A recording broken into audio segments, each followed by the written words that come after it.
Será que a ciência é capaz de responder todas as nossas dúvidas a respeito do funcionamento da natureza? Eu quero discutir isso hoje a partir do enfoque do determinismo e as suas limitações naturais. Para isso, vamos imaginar uma partícula que está em movimento retilíneo uniforme. Ela se movimenta em um eixo x qualquer e tem uma velocidade de v. A gente sabe que no instante t0, essa partícula ocupa a posição x0 e que, dado um certo tempo, e no intervalo de tempo t1, essa partícula vai ocupar a posição x1. Isso é dado por esta equação que descreve então o movimento retilíneo uniforme. Isso é uma equação determinista, ou seja, nós conseguimos, através de variáveis que nós conhecemos, determinar o futuro da partícula. E isso pode ser generalizado para sistemas maiores. Então, se nós tivermos um sistema com N partículas que estão sujeitas a um campos de força quaisquer, e um sistema de coordenadas euclidiano qualquer, desde que nós conhecemos as variáveis e possamos determinar as leis que governam esse sistema, nós conseguimos determinar a evolução do sistema, saindo do tempo zero, t0, para qualquer tempo no futuro. Isso, então, é a essência do determinismo, a capacidade de nós descrevermos a evolução de um sistema a partir de leis conhecidas e variáveis que nós possamos conhecer também. Pensando nisso, então, em 1814, o filósofo, matemático, físico Pierre Laplace, ele fez o seguinte experimento mental, que se um sujeito, aqui o demônio de Laplace, que como ficou conhecido, pudesse observar um sistema ou o universo no instante t0, ele seria capaz de determinar a evolução desse sistema em qualquer tempo no futuro. Ou seja, ele só precisava conhecer as posições das partículas, as forças que agiam nesse sistema e conhecer as leis que governam esse sistema. Se ele tem essa capacidade, ele tem tempo suficiente para computar como esse sistema vai evoluir, ele consegue determinar a evolução do sistema. Esse sistema, então, pode ser o universo inteiro. E esse demônio, que na verdade vem, não é no sentido atual de diabo, mas sim de daimon, do grego, que significa um espírito que consegue enxergar além da matéria, ele pode ser descrito então como um deus, mas ele não precisa nem existir, na verdade. É só o conceito de que, se fosse possível, hipoteticamente, conhecer a posição de todas as partículas, as forças que interagem nesse sistema e as leis que governam esse sistema, nós podemos então conhecer o futuro do sistema. Isso acarreta então algumas consequências, né? E a ciência foi baseada por muito tempo nesse espírito de conhecer leis variáveis e descrever então a evolução dos sistemas. E as consequências são: basta conhecer as variáveis para determinar o futuro desse sistema e é possível nós estabelecermos teorias sobre qualquer fenômeno. E talvez a consequência mais drástica é: não existe livre-arbítrio, porque se o presente é determinado completamente pelo passado, né, por aquele estado inicial, então não há nada que não aconteça no presente ou no futuro que não seja consequência direta dessas interações lá no passado. É uma consequência filosófica, mas muito profunda no sentido de como a ciência, a física e esses conceitos matemáticos, eles interferem na filosofia. Bom, nesse sentido, né, a ciência estava muito empolgada ali na época do Laplace e alguns anos mais tarde, porque várias leis estavam sendo descobertas. Nós já tínhamos a descoberta, a descrição das leis da mecânica pelo Newton, a lei da gravitação universal. A partir ali do século XIX, ficou bem estabelecido também as leis da termodinâmica. E o eletromagnetismo vem então para trazer o arremate final nessa evolução da ciência, ao ponto de, no final do século XIX, os cientistas pensarem que a ciência estava próxima ao fim, que não haveria muito mais a se descobrir.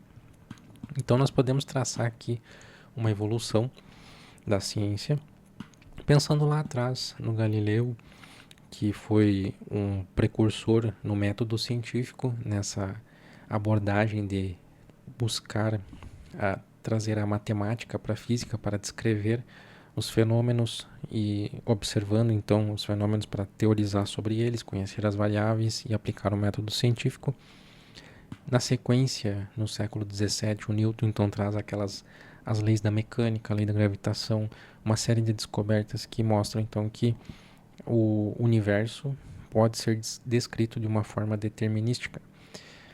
O Laplace então vem ali no século XVIII para trazer esse entusiasmo com as descobertas científicas, no sentido de que talvez seja possível conhecer o funcionamento completo do universo, conhecendo todas as leis que o regem. No século XIX então vem com Maxwell, com as leis do eletromagnetismo, e traz um reavivamento então para esse entusiasmo no sentido das descobertas que estavam sendo feitas. Só que ficaram várias lacunas pendentes de resposta conforme essas teorias eram desenvolvidas. O eletromagnetismo traz uma série de lacunas, problemas que somente com a teoria clássica não seria possível responder.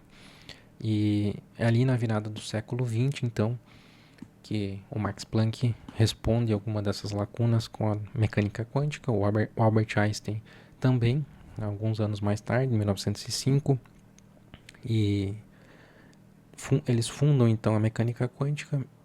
O Albert Einstein também respondendo um problema em aberto do eletromagnetismo e da física clássica. Ele desenvolve então a teoria da relatividade, e ali então mais uma vez o entusiasmo com a ciência determinista, em que é possível então descobrir as leis da natureza, conhecer as variáveis, estabelecer como os sistemas evoluem. Corroborou então essa sensação de que a ciência seria capaz de descrever a natureza como um todo. E na matemática não foi muito diferente. Ali no século XVIII, XIX, nós temos o Euler, o Gauss, trazendo uma fundamentação muito grande na matemática. George Cantor, ele traz os fundamentos da teoria de conjuntos, que ficou quase que estabelecido como o pilar, as fundações da matemática, a maneira de axiomatizar a matemática, e a partir dessa teoria então descrever e conseguir evoluir com a matemática, descrevendo teoremas. E também na virada do século, o Boltzmann, ele começa então a perceber que talvez a descrição unicamente determinística não é suficiente, começa a trazer os primeiros tratamentos probabilísticos da mecânica com a mecânica estatística, que é fundada praticamente com ele. E aqui então, nessa virada do século, começam os problemas. O David Hilbert, um físico que estava ali de igual para igual com Albert Einstein, por pouco não foi ele que descobriu a teoria da relatividade. Ele, na virada do século, também propõe, nesse entusiasmo com as descobertas que estavam sendo feitas, preencher aquelas lacunas que tinham ficado para trás na física clássica. Então ele propõe uma série de problemas em aberto que precisam ser resolvidos e expõe isso em congressos, enfim, e alguns são resolvidos, porém outros são resolvidos anos mais tarde e acabam trazendo então um choque muito grande para a ciência determinística, porque eles expõem os limites do determinismo. E para isso nós vamos então começar primeiro com aquele que foi um dos maiores choques no determinismo, que foi o princípio da incerteza de Werner Heisenberg, da mecânica quântica, em que essa interpretação, a interpretação de Copenhague, que ficou conhecida, diz que é impossível nós medirmos o momento, ou seja, a velocidade de uma partícula e a sua posição, ao mesmo tempo com um grau de precisão suficiente. Ou seja, conhecer aquelas relações de posição e velocidade em que as partículas estão interagindo num nível subatômico é impossível. E isso não é uma limitação apenas de instrumentos, mas sim uma limitação física. E na sequência, com o problema da axiomatização da matemática, Kurt Gödel, em 1930, ele apresenta então o teorema da incompletude, que demonstra que é impossível a matemática ser completa e consistente, ou seja, ela não consegue estabelecer axiomas mínimos.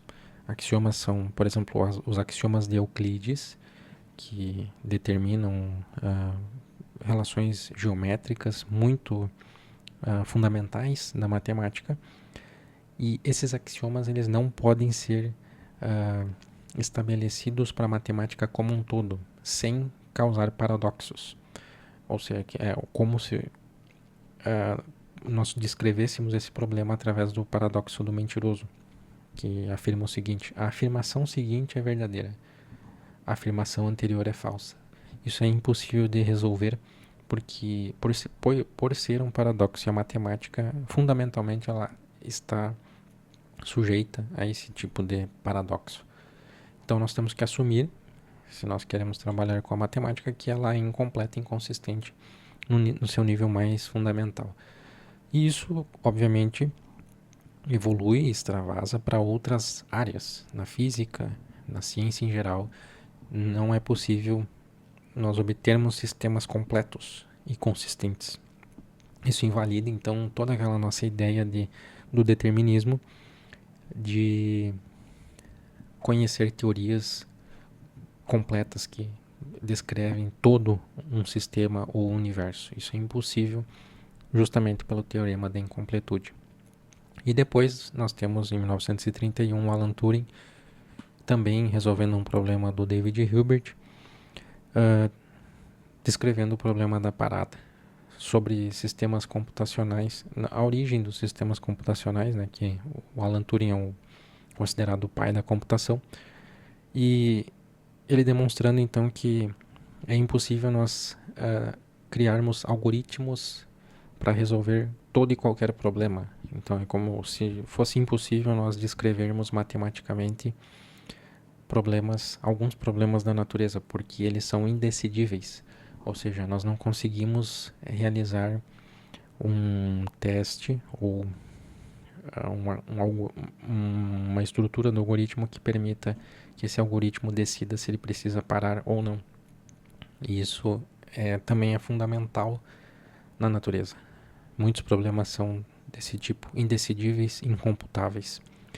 E para arrematar, então, em 1961, Edward Lorenz era um meteorologista, calculava a previsão do tempo, só que ele calculava em um computador com uma memória bem limitada, os parâmetros que ele precisava inserir ocupavam um certo espaço na memória, ele precisava então fazer um arredondamento desses números, né? E ele arredondou ali numa margem que ele considerava aceitável, que não geraria problema, porém conforme esses sistemas iam evoluindo ao longo do tempo, eles acabavam gerando resultados completamente diferentes do que inicialmente seria previsto ou o que foi observado, né, se tratando de previsão do tempo.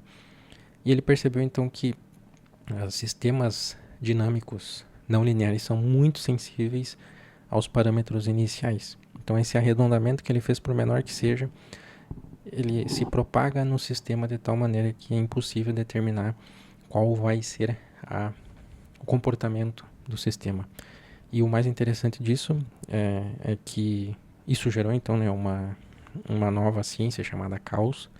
Só que o mais interessante é que esse caos ele é determinístico, ou seja, ele obedece uma equação, a gente consegue modelar, porém, como ele é muito sensível às condições iniciais, é muito difícil de nós determinarmos qual vai ser a evolução do sistema, justamente por esse ajuste da precisão das variáveis que controlam esse sistema. Então, o caos determinístico ele é como se fosse uma barreira do nosso conhecimento também, apesar de que ele responde de uma maneira determinística. Então, basicamente a ciência então esbarrou nesses limites do determinismo, e isso então nos traz o questionamento se é possível nós conhecermos a natureza nos seus mínimos detalhes e de maneira precisa e determinística. E isso até hoje não é muito claro, né, se é possível ou não, como Einstein argumentava, né, ele não acreditava no princípio da incerteza, né, porque se você não consegue determinar a posição e a velocidade de uma partícula, resta trabalhar com probabilidades. A probabilidade da presença de uma partícula em uma determinada posição ou com uma determinada velocidade. E essa abordagem o Einstein não gostava, ele até chegou a dizer que Deus não joga dados, justamente nesse sentido de que é estranho a natureza precisar decidir entre probabilidades sobre a posição, a velocidade de uma partícula. Ele achava isso muito antinatural. Ele acreditava no determinismo. Ele acreditava que esse comportamento se dava dessa forma, talvez porque nós não conhecêssemos alguma variável envolvida, alguma variável oculta. Então, até hoje, na verdade, nós não temos uma resposta muito clara. O que nós temos é que os experimentos, a ciência, a teoria têm corroborado que esses limites do determinismo são válidos.